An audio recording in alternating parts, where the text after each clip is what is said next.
दोस्तों, आप सभी का मेरे YouTube channel GK hash SK में स्वागत है। आज हम भारत में आने वाले भूकंप के बारे में जानेंगे और भारत के किस क्षेत्र में सबसे अधिक भूकंप आता है और किस क्षेत्र में सबसे कम आता है। भूकंप के दृष्टिकोण से कौन सबसे संवेदनशील है और कौन सबसे कम संवेदनशील है, यह भी जानेंगे। मेरे चैनल को सब्सक्राइब कर लीजिएगा, साथ ही बेल बटन को भी दबा दीजिएगा। धीरे धीरे मैं एक एक कर ज्योग्राफी से संबंधित सभी महत्वपूर्ण टॉपिक को आपके सामने ला रहा हूं। आप मेरे प्रत्येक वीडियो को देखिएगा, लाइक सब्सक्राइब और शेयर जरूर कीजिएगा। दोस्तों को भी शेयर कीजिएगा, फेसबुक और व्हाट्सएप पर भी शेयर कीजिएगा।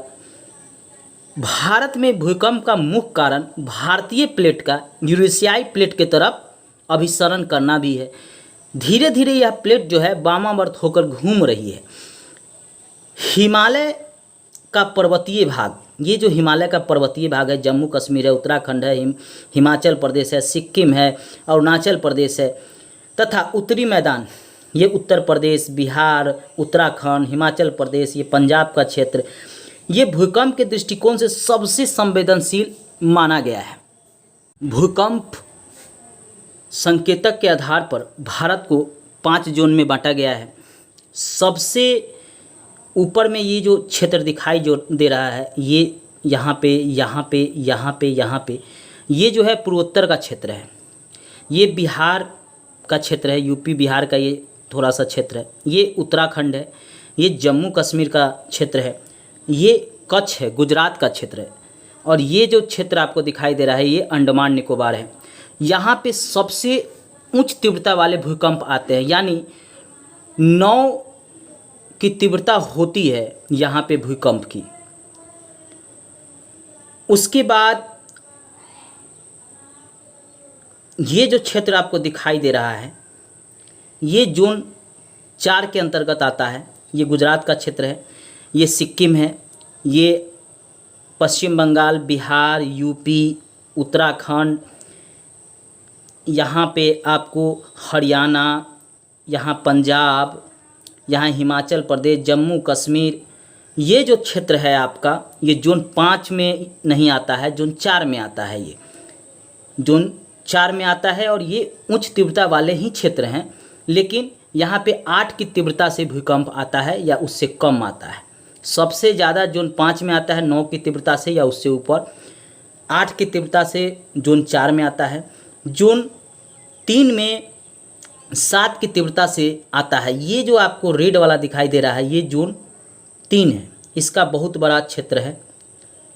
इसके अंतर्गत ये राजस्थान का क्षेत्र है, इधर हरियाणा का क्षेत्र आ गया, एमपी हो गया, छत्तीसगढ़ हो गया, झारखंड हो गया, उड़ीसा हो गया, पश्चिम बंगाल का भी थोड़ा क्षेत्र है यहाँ पे, ये छत्तीसगढ़ का क्षेत्र है, ये आंध्र प्रदेश है, यहाँ पे गुजरात है, महाराष्ट्र है, ये कर्नाटक है, केरल है, तमिलनाडु है।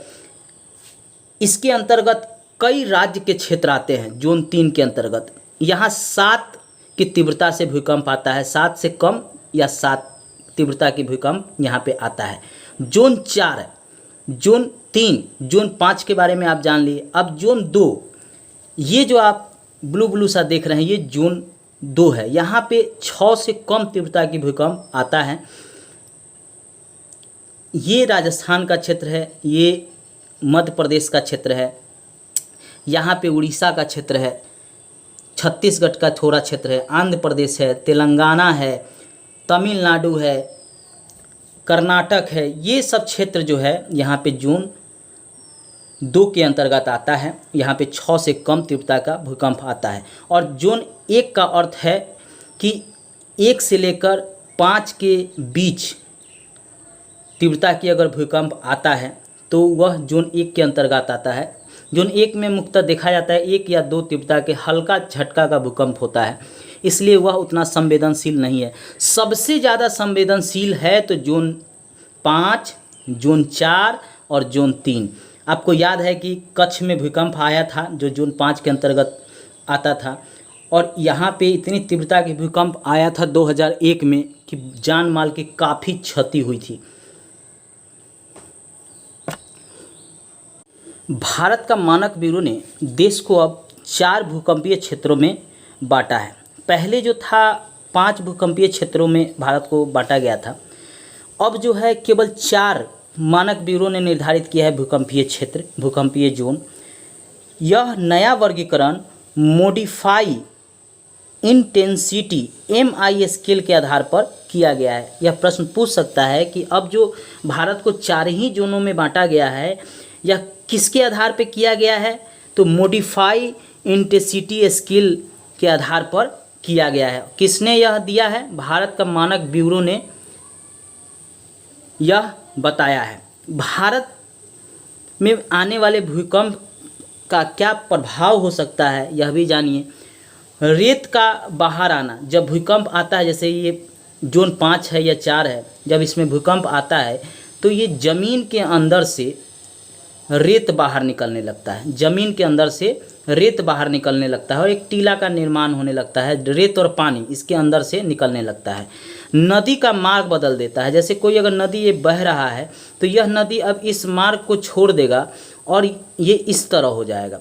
जैसे हड़प्पा में विनाश का कारण नदी का मार्ग परिवर्तन भी बताया गया है, यह भूकंप के कारण ही हुआ था। तो जो नदी अब उत्तर पूर्व की तरफ बहने लगेगा, पहले यह पश्चिम से पूरब की तरफ बहता था, अब यह मार्ग परिवर्तित कर उत्तर से दक्षिण की तरफ अगर बहने लगे तो फिर इधर का क्षेत्र तो बंजर हो जाएगा या उस पर प्रभाव पड़ेगा, तो मार्ग भी परिवर्तित कर देता है। जलाशय का टूटना, जो बड़े बड़े डैम हमारे बनाए गए हैं, नदी के ऊपर बांध बनाए गए हैं, यह टूट जाता है, जिससे जो है पानी जो है इस डैम में इधर सुरक्षित किया गया। अब यह जब टूटेगा तो इधर जो गाँव है, बस्ती है, नगर है, उधर यह बहने लगता है, जिससे काफ़ी क्षति होती है।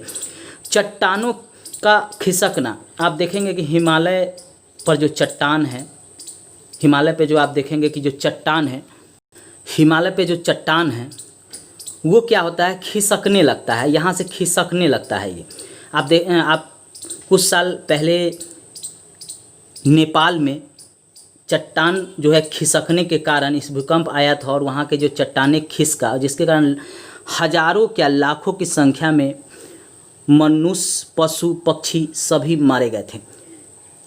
यह भी भूकंप का प्रभाव है चट्टानों के ऊपर। रेल पटरी, पुल, सड़क में दरार आ जाता है। आप देखेंगे जो सड़क है वह बीच से टूट जाता है, रेल जो पटरी बिछाया गया हुआ है वो उखड़ जाता है। यह सभी देखने को मिलता है भूकंप के कारण।